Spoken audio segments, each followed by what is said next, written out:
అదాని విషయం మాట్లాడేటువంటి నైతిక హక్కు రేవంత్ రెడ్డికి లేదు. ఆయన నేరుగా 100 కోట్ల రూపాయలు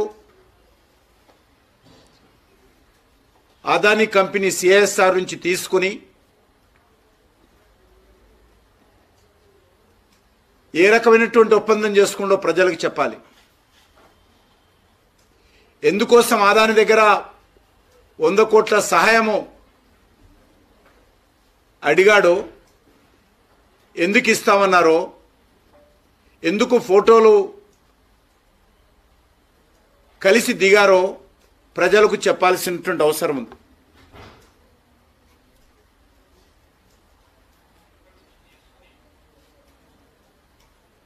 అదానిపైన జేపీసీ వేయాలి.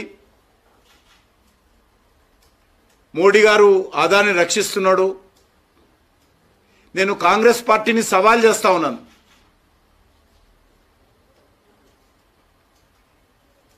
అది రేవంత్ రెడ్డి కానీ రాహుల్ గాంధీ కానీ ఏ ప్రాతిపాదికన అదానిపైన చర్యలు తీసుకోవాలో ఏదైనా ఒక్క సాక్ష్యం చూపించాల్సిందిగా కోరుతా ఉన్నాను. ఏ ఒక్కటి కూడా ఈరోజు మన దేశం యొక్క మీడియా ముందు కానీ,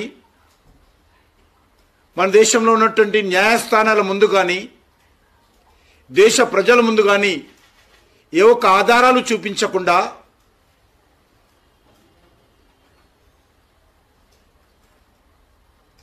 గత పార్లమెంట్ ఎన్నికల్లో ఇటీవల జరిగినటువంటి ఎన్నికల్లో వరుసగా ప్రజా వ్యతిరేకతతో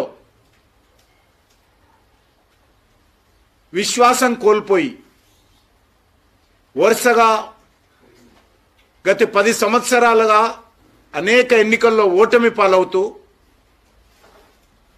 ఈరోజు మళ్ళీ అదాని మాట మాట్లాడడం చాలా విడ్డూరంగా ఉంది. ఏ ఒక్కటైనా భారత ప్రభుత్వం పొరపాటు చేసిందని, భారత ప్రభుత్వము అవకతవకలకు పాల్పడిందని ఈరోజు